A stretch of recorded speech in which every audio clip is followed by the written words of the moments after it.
सत्ताधाऱ्यांच्या मतचोरीचा काँग्रेसकडून संवैधानिक निषेध.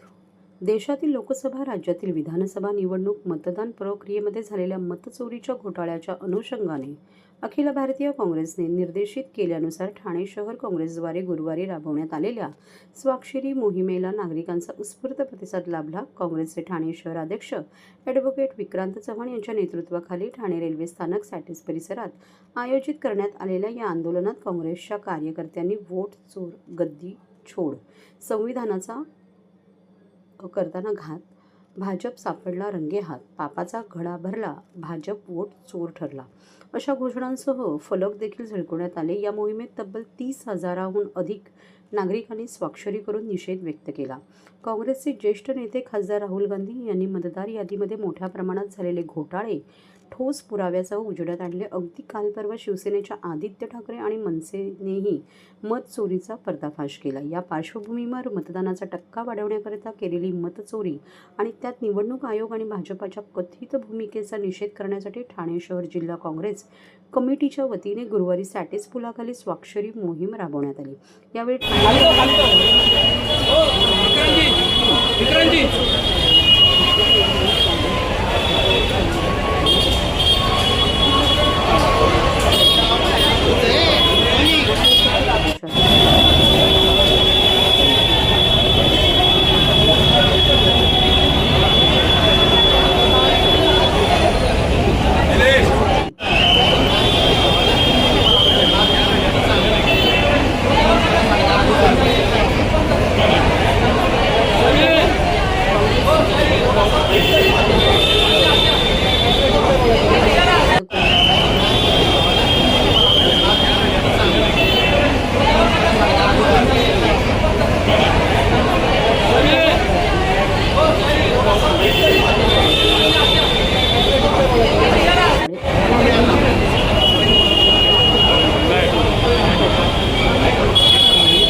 लोकसभेमध्ये मिळालेलं अभूतपूर्व यश याच्याने घाबरून जाऊन अमित शहा आणि नरेंद्र मोदी यांनी निवडणूक आयोगाला हाताशी धरून इथे महाराष्ट्रामध्येच नव्हे तर अख्ख्या देशामध्ये मतदानाचा टक्का वाढवायचा प्रयत्न केला.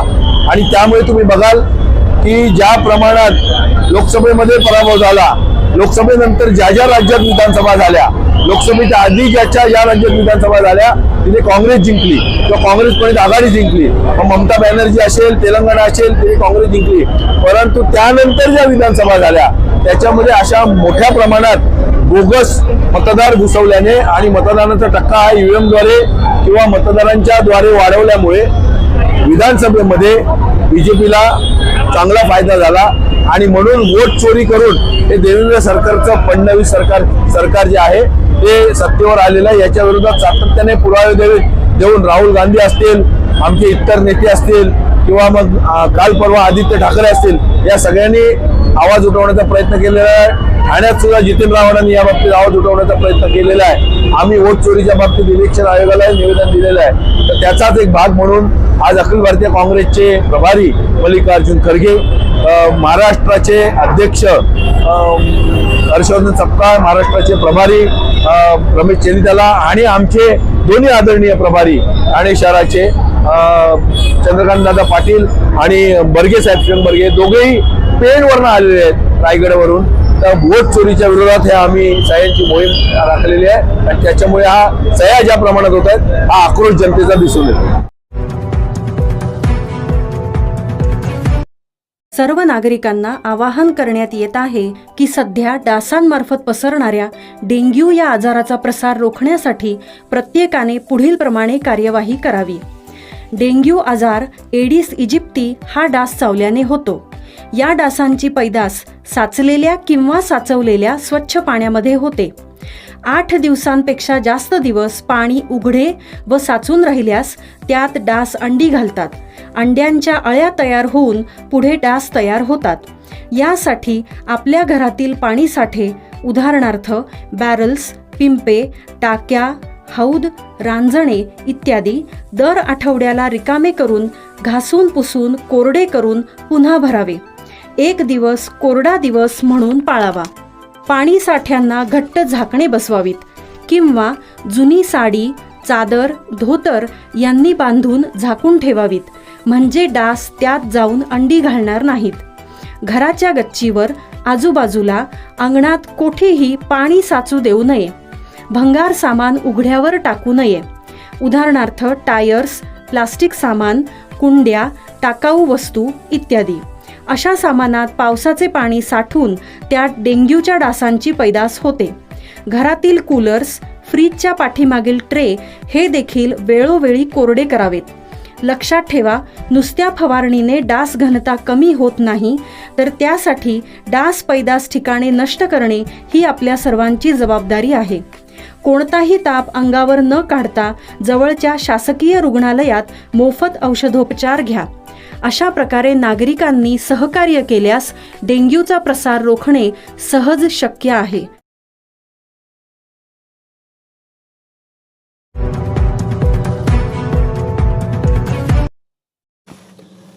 आशियाई क्रीडा स्पर्धेत रौप्य पदक प्राप्त करणाऱ्या शौर्य अंबुरे, हर्ष राऊत यांचा आयुक्त सौरवराव यांनी केला सन्मान.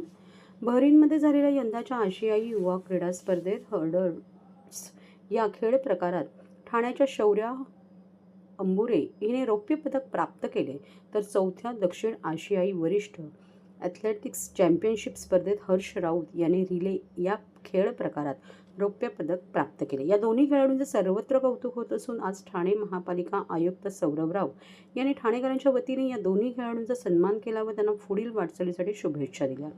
यावेळी अतिरिक्त आयुक्त संदीप माळवी, उपायुक्त मिनल पालांडे, अतिरिक्त पोलीस आयुक्त अविनाश अंबुरे, रुपाली अंबुरे, ठाणे जिल्हा ॲथलेटिक्स असोसिएशनचे सचिव अशोक आहेर, सहसचिव राजेंद्र मयेकर, कोषाध्यक्ष भूपेंद्र ठाणेकर, सदस्य एकनाथ पोळे, ज्येष्ठ सांख्यिकी तज्ज्ञ रमेश खारकर, प्रशिक्षक अजित कुलकर्णी, निलेश पाटकर तसेच खेळाडूंचे पालक उपस्थित होते. शौर्य अंबुरे हिने आतापर्यंतच्या सर्वोत्तम कामगिरी साधताना 100 मीटर हर्डल्स शर्यतीत 13 मिनिटं 73 सेकंद अशी वेळ नोंदवत रौप्य पदक मिळवलं. शौर्य ही 16 वर्षीय खेळाडू ठाण्यातील युनिव्हर्सल स्कूलमध्ये शिकत आहे, तर हर्ष राऊत याने 100 मीटर रिलेमध्ये रौप्य पदक जिंकून त्याचे दुसरे आंतरराष्ट्रीय पदक प्राप्त केले आहे. हर्ष राऊत हा ठाणे महापालिकेच्या ॲथलेटिक्स असोसिएशनचा खेळाडू आहे. ठाणे महानगरपालिका ही उत्तमोत्तम खेळाडू घडवण्यासाठी विविध प्रशिक्षण योजना राबवत आहे. तसेच खेळाडूंना आवश्यक असलेल्या सोयी सुविधा ही महापालिकेच्या माध्यमातून देत असून महापालिका कायमच खेळाडूंच्या पाठीशी असल्याचे सांगत आयुक्त सौरवराव यांनी या दोन्ही खेळाडूंना त्यांच्या भावी कारकिर्दीसाठी शुभेच्छा दिल्या. तसेच त्यांच्याकडून नियमित सराव करून घेणारे त्यांचे प्रशिक्षक अजित कुलकर्णी, निलेश पाटकर यांचा देखील आयुक्तांनी सन्मान केला असून या मुलांना प्रोत्साहन देणाऱ्या त्यांच्या पालकांचेही कौतुक केले. नगरपालिकेमार्फत आपले महानगरपालिका क्षेत्राचे 2 तरुण खेळाडू हर्ष आणि शौर्य यांचा सत्कार केला आहे. दोघांनी खूप उत्कृष्ट परफॉर्मन्स आपल्याला करून दाखवला आहे आणि म्हणून ठाणे महानगरपालिकेमार्फत त्यांचे आईवडिलांचा आणि तसेच त्यांचे जे प्रशिक्षक आहेत ज्यांनी या उत्कृष्ट कामगिरीमध्ये हातभार लावला आहे, त्यांना या प्रतिस्पर्धेसाठी तयार केला आहे, त्यांचा आपण सत्कार ठेवला होता. ठाणे महानगरपालिका सतत हा प्रयत्न करते की आपल्याकडे वर्ल्ड क्लास स्टेटसचे खेळाडू आपल्याकडे तयार झाले पाहिजे, घडून आणले पाहिजे आणि मग त्याच्यासाठी आधारभूत संरचना उपलब्ध करून देणे, स्पोर्ट्सची फॅसिलिटी उपलब्ध करून देणे याच्यासाठी आपण सतत प्रयत्नशील असतो. आता यावर्षीसुद्धा आपण नव्याने आपल्याकडे सिंथेटिक ट्रॅक तयार करत आहोत. तसेच पिकल बॉलचे आपले कोर्ट्स अनेक लोकेशनवर आपण तयार करायला निघालो आहे. आपल्याकडे फायरिंग रेंज नव्हती, शूटिंग रेंज ज्याला आपण म्हणतो, आणि ऑलिम्पिकपर्यंत आपले देशाचे खेळाडू आता शूटिंगमध्ये पोहोचत आहेत आणि ही फॅसिलिटी ठाणे कॉर्पोरेशनचे लिमिटचे आत उपलब्ध करून देण्याची मागणीही होती आणि त्याची गरजही होती आणि त्याच्या अनुषंगाने आपण world class state of the art shooting range आपल्याकडे तयार करत आहोत. आता नुकतेच महाराष्ट्र क्रिकेट असोसिएशन याच्याबरोबर सुद्धा आपला करारनामा झाला आहे आणि आपल्याकडे पुन्हा एकदा अत्याधुनिक स्पोर्ट्स कॉम्प्लेक्स आपण उभारत आहोत. तसेच कळवामध्ये पुन्हा आपला ऑलिम्पिक साईज आपण स्विमिंग पूल त्याचं काम जे आहे ते सुरू करण्यात आलेलं आहे स्विमिंग पूल बरोबरच आपण तिथे मल्टिपल लेवलवर आपले बॅडमिंटन कोर्ट्स तसेच टेनिस कोर्ट ही सुविधासुद्धा देत आहोत. तर एकंदरीत कॉर्पोरेशन युवक कल्याण तथा जे आपले क्रीडा स्पर्धा आहे त्याला प्रमोट करण्यामध्ये सतत अग्रसर आहे. माननीय उपमुख्यमंत्री महोदय त्यांचा सुद्धा याच्यावर खूप बारीक लक्ष असतो आणि त्यांचा नेहमी आम्हाला हा निर्देश असतो की स्पोर्ट्स आणि स्पोर्ट्स पर्सन त्यांना प्रोत्साहन देण्यासाठी, त्यांना सुविधा उपलब्ध करून देण्यासाठी महानगरपालिकेने रितसर बजेट प्रोव्हिजन केला पाहिजे. सर, शहराचं प्रमाण घोडबंदरच्या दिशेने वाढत आहे. घोडबंदरला देखील अनेक नागरिकांच्या मागण्या आहेत की तरणतलाव असेल किंवा विविध प्रकारचे घोडबंदर रोड किंवा जे इतर आपले महत्त्वपूर्ण रस्ते आहेत ज्याला केंद्र धरून त्या ट्रान्झिटचे जवळपास डेव्हलपमेंट होत आहे, तिथे रितसर स्पोर्ट्स फॅसिलिटी आणि साधारणतः प्रत्येक प्रकारचे स्पोर्ट्स फॅसिलिटी असलेले कॉम्प्लेक्सेस उभारणे हा आपल्या प्लॅनमध्ये आहे. आरमॉलच्या जवळ आपल्याकडे ऑलरेडी जुनी स्पोर्ट्स फॅसिलिटी आहे, त्याचं नूतनीकरण करणे, त्याचा फेसलिफ्ट करणे, ती ॲक्टिव्हिटी आता आपण हाती घेत आहोत. याच्या व्यतिरिक्त आपल्याला आठवण असेल की सिंधुताई सपकाळ तीरंदाजी केंद्र आपण तयार केला होता.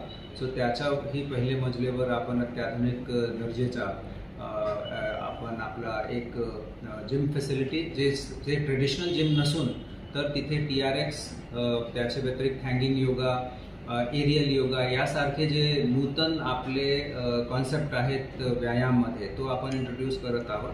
आणि तिथे पुन्हा त्या भागामध्ये येऊर भागामध्ये जे आदिवासी स्टुडंट्स आहेत त्यांना आपण मोफत प्रशिक्षण तिथे देणे, विशेषतः तो केंद्र आम्ही डेव्हलप करत आहोत जे दिव्यांग आपल्याकडे यंग आपले मुली असतात त्यांना एक सॉफिस्टिकेटेड आणि डेडिकेटेड पद्धतीने जे त्यांना प्रशिक्षण देणे जेणेकरून त्यांचं आरोग्य चांगलं राहणार आहे. सो आपला प्रश्न योग्य आहे. जिथे जिथे आपल्या मेजर रेजिडेन्शियल कॉम्प्लेक्सेस येत आहेत तिथे ॲम्युनिटी स्पेसवर आणि तसेच महानगरपालिकेच्या मालकीच्या जागेवर असे अनेक आपले स्पोर्ट्स कॉम्प्लेक्स उभारण्याचं आपलं नियोजन आहे. सर, पिंपरी चिंचवड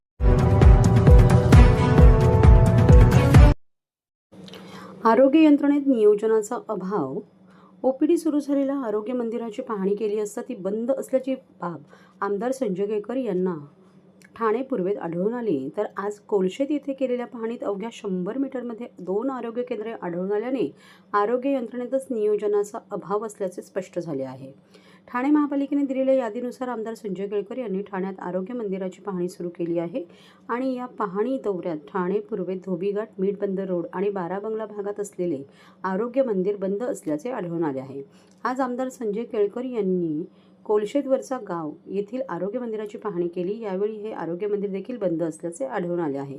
विशेष म्हणजे या आरोग्य मंदिरापासून 100 मीटर अंतरावर आधीच एक आरोग्य केंद्र सुरू आहे.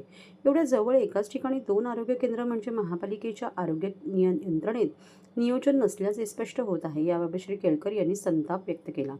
यावेळी आमदार केळकर यांच्यासोबत युवा मोर्चाचे सूरज दळवी, मेघनाथ घोरत उपस्थित होते. महापालिका अधिकाऱ्यांनी माझ्याकडे जी यादी दिली आहे त्यामध्ये कोलशेतमधील हे आरोग्य मंदिर OPD बेसिसवर सुरू असल्याचे दाखवले आहे. प्रत्यक्षात हे आरोग्य मंदिर बंद असल्याने महापालिकेने खोटी माहिती दिली आहे.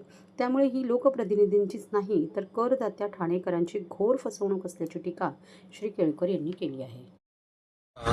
की महापालिकेचे आयुक्त आणि आरोग्य अधिकारी यांनी भर मीटिंगमध्ये जाहीरपणे सांगितले की 43 ठिकाणी ही आमची आरोग्य मंदिर नाव दिलेलं आहे, ही सुरू असणार आहे, सुरू केलेली आहे, त्याची यादी पण दिली. आता या यादीच्या प्रमाणे माझा दौरा चालू झाला. म्हटलं आनंदाची गोष्ट आहे, आमच्या ठाणेकरांकरता, गोरगरीब जनतेकरता जर इतक्या तातडीने जर सुरू झाली असती तर चांगलं आहे, आपण जाऊन बघायला पाहिजे. पण जिथे जातो तिथेही बंद आहे. कागदावर तर त्यांचं म्हणणं आहे की OPD फंक्शनल, आणि प्रत्यक्ष आता हे बघा, ही कोलशेतचं आरोग्य केंद्र आहे. या कागदावर त्यांनी जे मला दिलेलं आहे म्हणजे ही अशी ही बनवाबनवी, हे महापालिकेच्या समोर आता बोर्ड लावायला पाहिजे. तुम्ही कोणाला बनवताय, कोणाची फसवणूक करताय. या ठिकाणी हे इलेक्ट्रिकचं कनेक्शन पण अजून जोडलेलं नाही आहे आणि या पत्त्यावर त्यांनी सांगितलं की हे फंक्शनल आहे. आम्ही बघायला आलो आणि त्याच्यामुळे अशा प्रकारे तुम्ही आरोग्यसेवेची चेष्टा करताय. माझी आता ती काल सुद्धा काही ठिकाणी गेलो, आजही काही ठिकाणी जातो आहे. जिथे जातोय तिथे वेळा जरी वेगवेगळ्या असल्या तरी ती केंद्र सुरू नाही येत ना, तुम्ही वेळा किती द्या. आणि त्याच्यामुळे हे अत्यंत ज्याला म्हणतो निंदनीय आहे, संतापजनक आहे. आरोग्य खात्याच्या लोकांची चौकशी करायला पाहिजे. आयुक्तांनी स्वतः व्हिजिट करा तर आणि तरच यापुढे आरोग्य केंद्र आणि अशा पद्धतीने ही केंद्र उघडतात का. इथून 500 मीटरवर दुसरं केंद्र आहे, वर्षभर चालू आहे. आता यांना जर विचारलं 500 पण नाही 100 मीटरच आहे, हे 2 वर्षापासून चालू आहे. आता यांना जर विचारलं तर आम्ही ह्याच्याऐवजी तिकडे चालू ठेवलेलं आहे म्हणून सांगतील.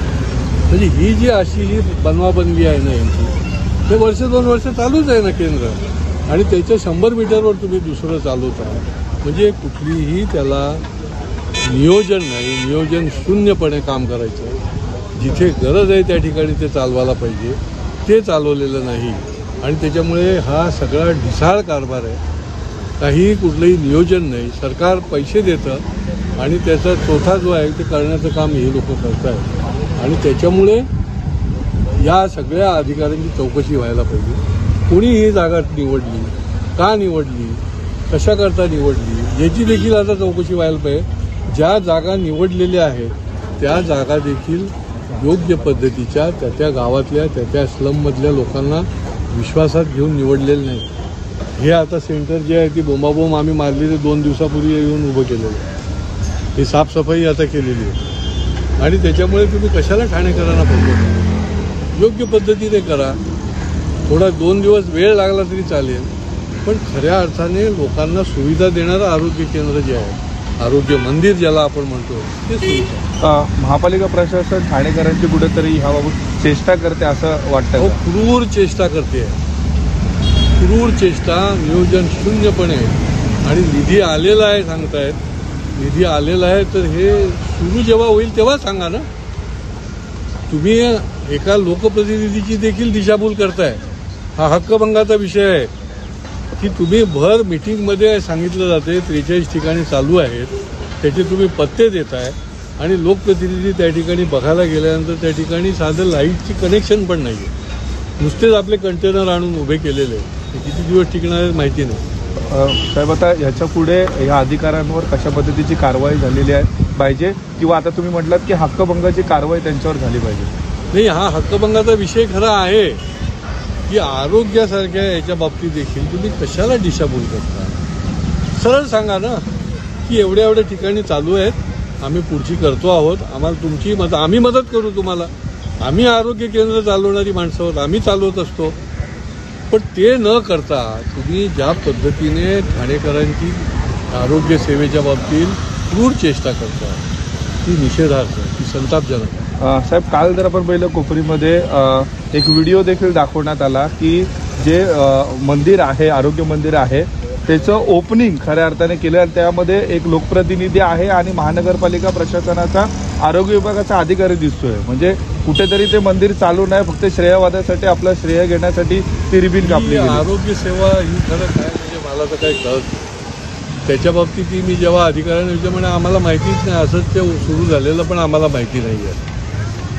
आणि त्याच्यामुळे अशा पद्धतीने ढिसाळ कारभार जर चालवायचा असेल तर तुम्ही नाही केलं तरी सुद्धा लोक म्हणतील की ठीक आहे ना, आम्हाला खरी सुविधा हवी आहे, खरं नियोजन हवं आहे, खरं त्या निधीचा उपयोग झालेला हवा आहे आणि त्याच्यामुळे लोकांमध्ये हा संताप आहे. नक्कीच.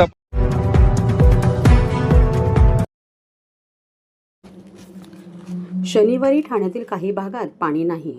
ठाणे महानगरपालिका क्षेत्रातील वागळे प्रभाग समिती व लोकमान्य सावरकर नगर प्रभाग समिती अंतर्गत इंदिरानगर संप येथे पाणी पुरवठा करण्यासाठी नव्याने अंथरण्यात आलेल्या 1168 मिमी व्यासाची जलवाहिनी कार्यान्वित करण्यात आली येणार आहे. यासाठी नितीन कंपनी जंक्शन येथे 750 मिमी व्यासाच्या जलवाहिनीवर वॉल बसवण्याचे काम करणे आवश्यक असल्याने शनिवार दिनांक 1 नोव्हेंबर रोजी सकाळी 9 ते रविवार दिनांक 2 नोव्हेंबर रोजी सकाळी 9 वाजेपर्यंत एकूण 24 तास पाणी पुरवठा बंद ठेवण्यात येणार आहे.